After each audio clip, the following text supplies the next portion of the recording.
Kompas Petang kembali bersama saya Cindy Permadi. Saudara Komisi Pemberantasan Korupsi memastikan akan memanggil seluruh pihak yang keterangannya diperlukan dalam penyidikan kasus dugaan korupsi proyek pembangunan jalan di Dinas PUPR serta di Satuan Kerja Pembangunan Jalan Nasional wilayah Sumut.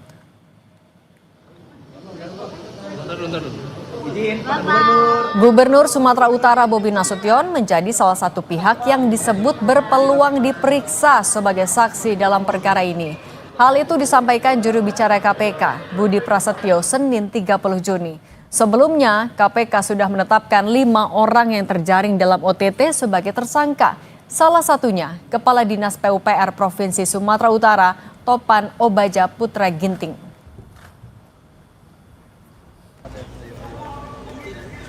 Ada pihak-pihak yang akan dipanggil lagi, misalkan Gubernur Sumut, misalkan, Mas?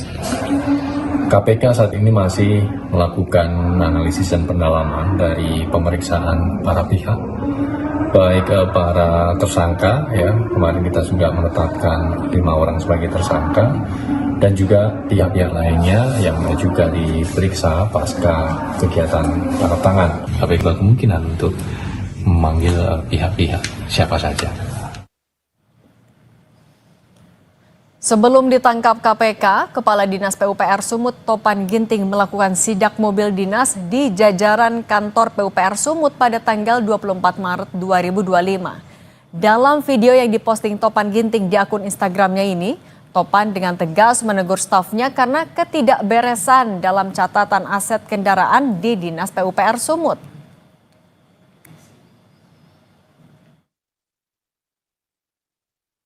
Boleh saya cek ya? Saya pikir nggak boleh saya cek. Berarti cuma 1911. Jangan kayak gitu. Di perencanaan cuma satu mobil nggak? Jangan ngokok lihat. Karena ada double cabin saya tahu dipakai di perencanaan. Jadi mana dan catatannya? Nah gimana sih? Aku aja kalian ini. Sebelum saya apel saya udah tahu dulu. Ini ada di mobil di perencanaan ini Hilux ini. Kenapa nggak kalian catat? Mau main-main? Betul nggak kalau pakai ini? Kalian ini gimana sih? Kalian ini main apa ya? Menyembunyiin aset ya? Tapi ini bapak ini yang pakai ini. Berapa tahun lo pakai ini? Udah setahun pakai ini belum dicatat? Iya. Bapak, genang nggak sih jadi kemudian lo ganti aja lah.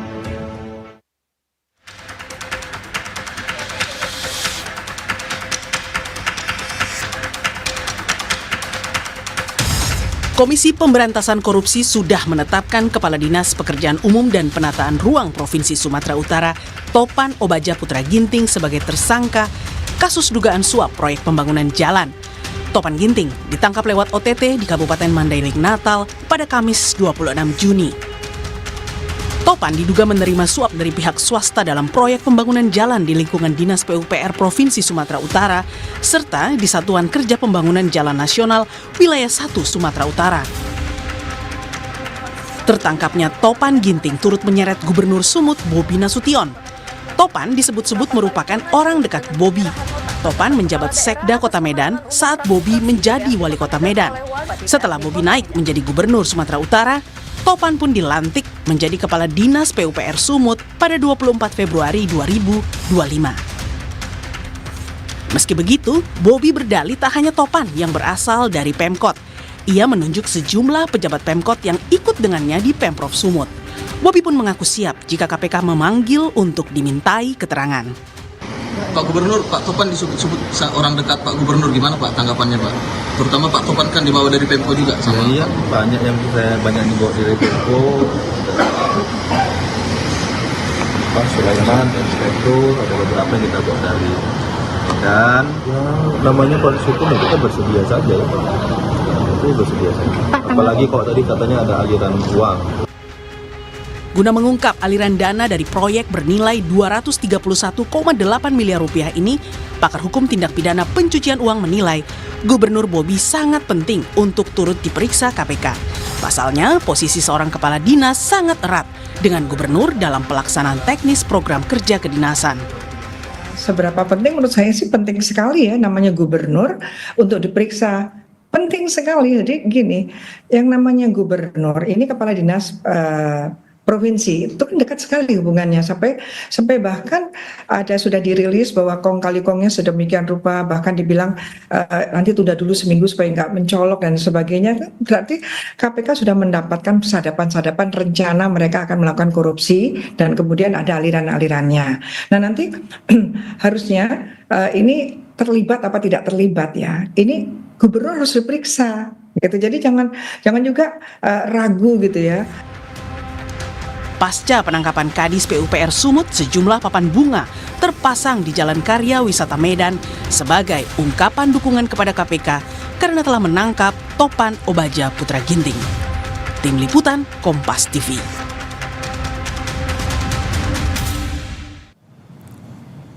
Kepala Dinas PUPR Sumut Topan Obaja Ginting disebut-sebut sirkel terdekat Gubernur Bobi Nasution sejak keduanya bertugas di Pemkot Medan kala Bobi masih menjabat Wali Kota Medan. Meski sejauh ini KPK belum meminta keterangan Bobi sejak Topan terjaring OTT pada hari Kamis lalu. Lantas apa yang harus diupayakan KPK untuk mengusut tuntas aliran dana proyek jalan di Provinsi Sumut ini? Sudah ada bersama kami mantan Wakil Ketua KPK Laude M. Syarif dan dosen Ilmu Politik Universitas Sumatera Utara Indra Fauzan. Selamat petang semuanya. Petang, Mbak. Petang, Mbak.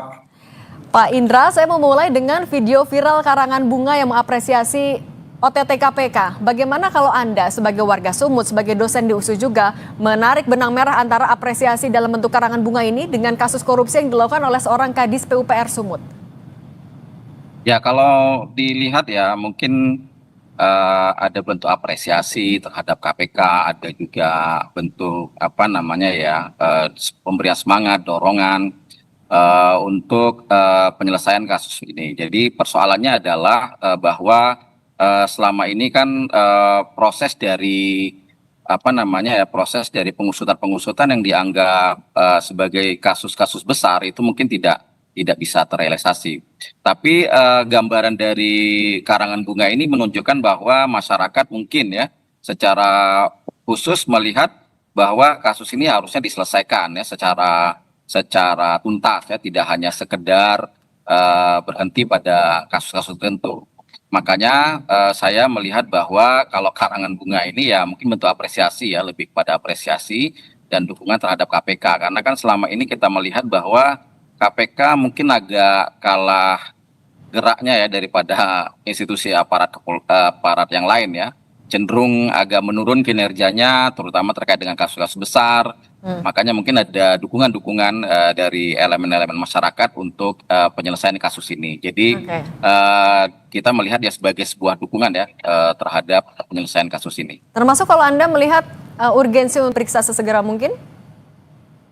Kalau persoalan diperiksa sesegera mungkin atau tidak, saya tidak begitu memahami proses ya. Tapi kalau bagi saya melihat dari perspektif politik ya, bahwa persoalan penyelesaian masalah ini kan tidak bisa berdasarkan asumsi-asumsi belaka gitu ya, bahwa misalnya ini adalah dananya seperti ini.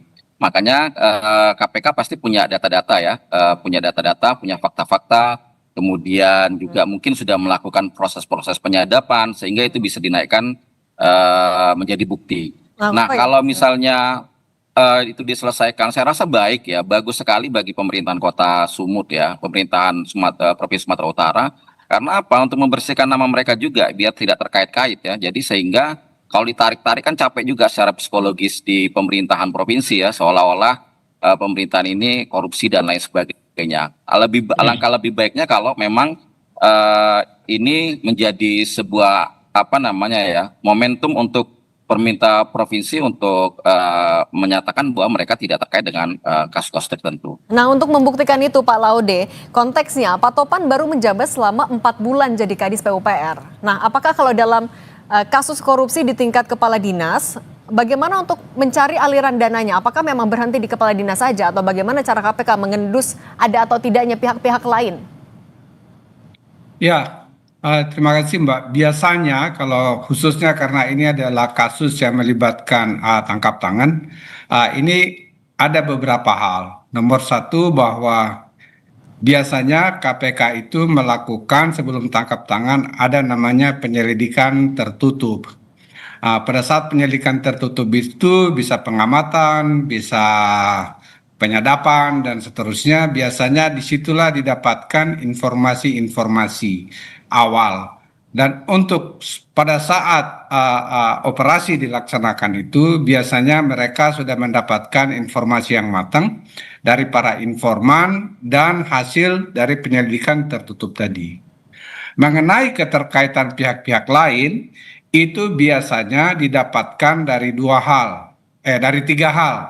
Nomor 1 adalah keterangan orang-orang dari awal atau yang terlibat. Yang kedua adalah keterangan dari para saksi yang telah ditetapkan menjadi tersangka. Dan yang ketiga biasanya adalah dari aliran dana, Ketika yang kategori kategori yang pertama itu adalah hasil penyelidikan dan pengamatan, itu biasanya termasuk rekaman suara biasanya.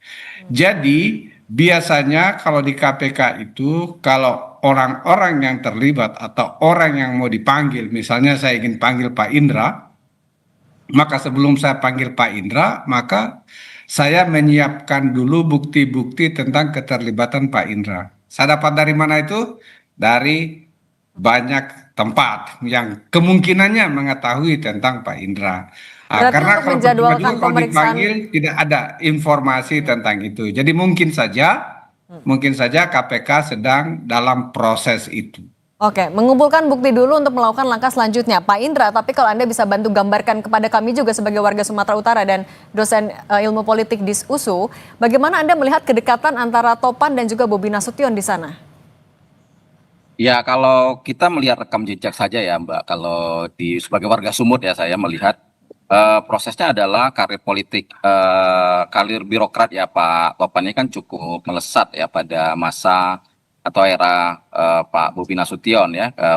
Beliau dari camat di Tuntungan kalau tidak salah, kemudian naik ya melalui proses proses administratif yang jelas ya, terbuka. Kemudian menjadi kepala dinas PUPR di Kota Medan, dan ketika momen-momen pilkada beliau menggantikan sementara ya PLT Sekda Pak Widya ya. Jadi itu karir beliau cukup bagus saya rasa ya, melihat dari track record karirnya.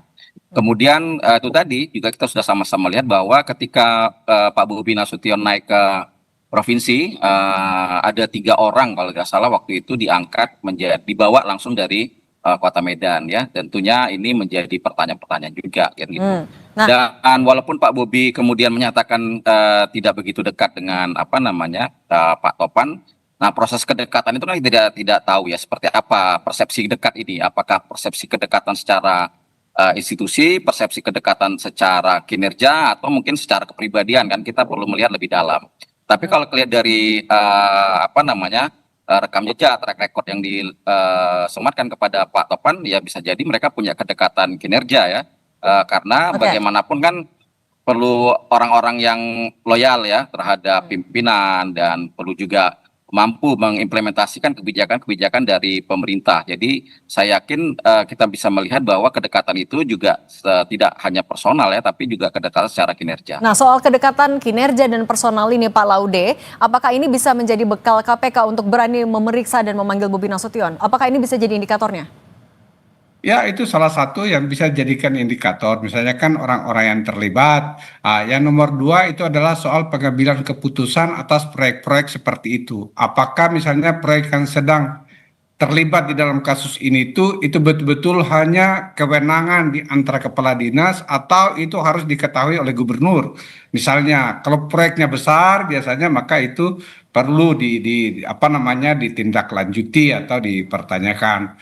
Nomor 3 menurut saya yang paling penting itu adalah tadi sudah dikatakan oleh Pak Indra, bahwa saya pikir sudah saatnya juga KPK untuk kita berikan support. Kalau masyarakat memberikan support, mudah-mudahan juga KPK memiliki makin profesional, makin berani untuk meminta tanggung jawab orang-orang yang bertanggung jawab. Tentunya dengan tidak perlu memaksakan kalau betul-betul sesuatu itu nggak penting, tetapi meminta keterangan itu penting. Pak Laude, tapi kan ada Pak Bobi juga sudah mengakui bahwa pernah mengecek jalan bersama dengan calon kontraktor yang saat ini juga sebenarnya menjadi tersangka. Apakah ini juga sebenarnya bisa jadi materi yang didalami oleh KPK sebenarnya? Ya, itu sangat relevan, sangat relevan. Apalagi orang kontraktornya itu misalnya jalan bareng gubernur. Jadi ya itu saja. Menurut saya suatu proyek yang khususnya besar seperti itu memang saya pikir pasti ada pengetahuan dari gubernur. Tidak berarti bahwa ketika dia mengetahui proyek itu beliau juga otomatis mendapatkan soal suap menyuap ini. Belum tentu. Oleh karena itu maka perlu klarifikasi, maka perlu ditanyakan, perlu pemeriksaan untuk yang akan datang. Oke, itu juga untuk klarifikasi kepentingan Bobi diperiksa. Nah, kalau Pak Indra, gambarkan juga kepada kami sebenarnya track record dari seorang Topan Ginting di Sumatera Utara ini seperti apa dari kinerjanya? Kalau di Sumatera Utara saya belum tahu ya, karena baru ini ya, baru 4 bulan ya. menjabat berapa bulan ya.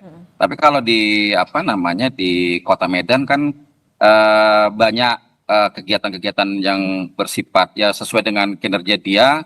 Ada beberapa pembangunan yang misalnya drainase, kemudian